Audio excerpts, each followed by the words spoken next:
Hello, welcome to Thor Talk, the show all about Marvel's resident God of Thunder. On this episode of Thor Talk, we're going to be taking a look at Act 2 of Al Ewing's Thor run, The Mortal Thor. Thor is dead, and now a mortal man stands in his place. Can Sigurd Jarlson prove himself worthy of Thor, or is he just a pale reflection? We'll take a look on Thor Talk. I am Thor the Thunderer, son of Odin, prince of Asgard, and this world is under my protection.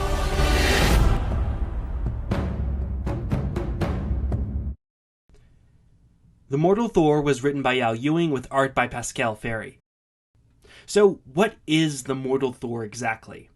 Honestly, I'm not entirely sure. At the end of the Immortal Thor number 25, Thor is able to use Donald Blake's mortal soul to reincarnate into Sigurd Jarlson. However, Sigurd is no Thor. Both Odin and Thor himself state that Sigurd is something else entirely. Still, he does seem to feel a connection to Thor. For one thing, he likes to use a hammer and to use it as Thor would, even if he has no powers. Of course, I don't know if it's entirely accurate to say that he has no powers because the things he is capable of seem pretty superhuman. He's able to deflect bullets, perfectly use a hammer, and somehow choke out the Cobra. There are two possibilities for this. One, he is on Batman logic. He doesn't technically have superpowers, but definitely has powers. Two, having Thor's soul provides him with some dormant potential that he is slowly bringing to the surface. He seems to be able to suture wounds based off of his connection to Donald Blake, and it's likely his skill with a hammer comes from his connection to Thor. Though I think the Cobra chokeout may have just been poor power scaling. Sigurd in the next issue defeats Mr. Hyde by throwing him into a power plant. Cobra and Mr. Hyde have been on the lower end of the power spectrum at times, but they just fought evenly with King Thor in the last series. Issue 9 goes into great detail about how outmatched Sigurd is against Radioactive Man, but still Sigurd is able to defeat him by having a building collapse on him. Ewing has clearly always been relatively unconcerned with power scaling, but I hold that it does harm the narrative. Emphasis is placed on how Sigurd is a mortal man and not a god, but that's lost on the audience when he's able to defeat the enemies that Thor fought against.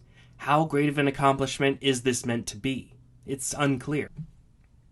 Anyway, there is still a kind of uncertainty as to what Sigurd actually is, and what he may still become. It reminds me of Ultimate Thor. The reader is left unsure if he is Thor reincarnated, or just a crazy Norwegian. With Thor gone, there's a battle for his legacy as well. Is Thor the god of strength that any can call on to exert their will on others? That seems to be how Thor's legacy is adopted within the world by the white supremacist group known as the Sons of Thor.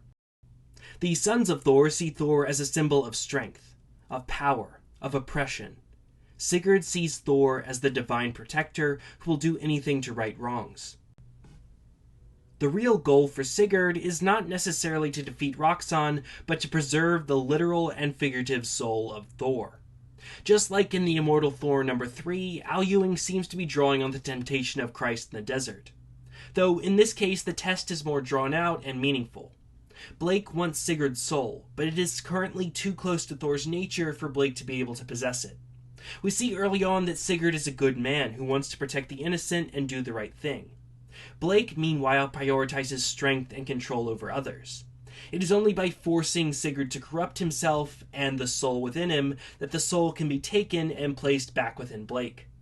So Blake puts Sigurd through 3 tests, and if he fails even one, he will prove that he is not Thor and unworthy of his soul. Similarly, if Christ had given into one of Satan's temptations, then he would have proved he is not truly God and would be unworthy of accomplishing his mission.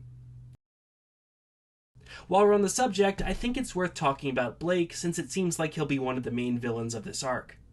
Blake is being set up as Thor's new archenemy, who has the best elements of Thor's 2 original archenemies, Jormungandr and Loki.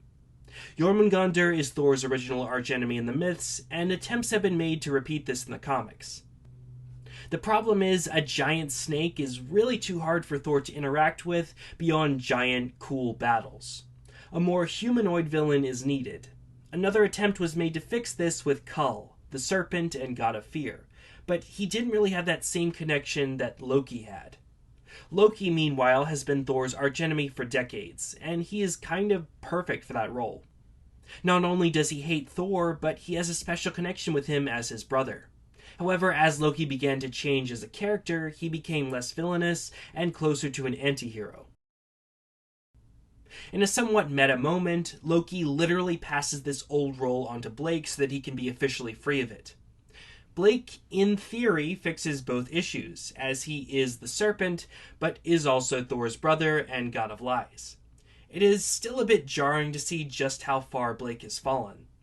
Honestly, while some good future stories can elevate him to a top-tier Thor villain, I can't really see him ever replacing Loki. Again, Loki shouldn't fit that role anymore, in theory, but everyone still knows it is his role to play. While he may not like this, he still fits it too well for it to change for very long. Loki is also much more involved in this story as the boy Lucky. He assists Sigurd where he can, and he does seem to have an end goal, but it really seems like his trick has gotten away from him. Odin calls him out on this directly. Before, he was in control, and the only issue was his reluctance to kill Thor. Now he is struggling to keep everything together. Speaking of Odin, he's back, and I love that. The reveal of his return was one of the most exciting moments for me. He has left Valhalla and his old role behind to wander and seek knowledge. Ewing has clearly been doing research into the Norse myths, and Odin reflects this. He now wants to resemble his mythological self and not remain on a throne. I really love the detail of him quoting poetry from the Eddas, as he is the god of poetry and knowledge. Finally, we should discuss what's been going on in Asgard.